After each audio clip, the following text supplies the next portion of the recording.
ümmetayım. İnan mukaddes ümmetayım, toğa kudret hümmete. Ey şirin nadu nığmetin, dulu saçıgay hurmet.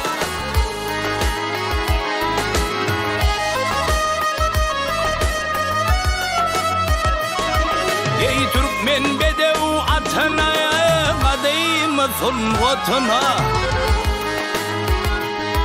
Ey halığı zinatının, güllü koçuğay hurmet, güllü koçuğay hurmet.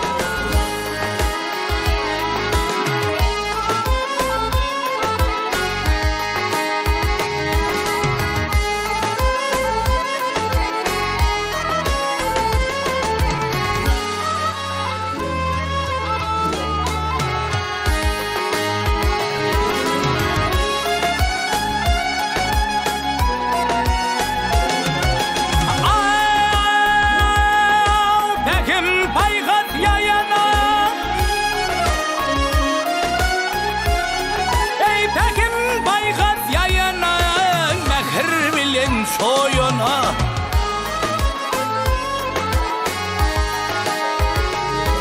ey keşfinin nur çayının, ak akıl koca hurmet.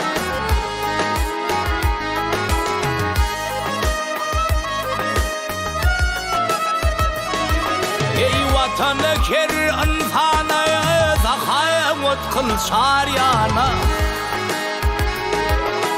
Halkını mehrivanı, arkadağımı hurmet. Ey halkını mehrivanı, arkadağımı hurmet. Ol mehrivanı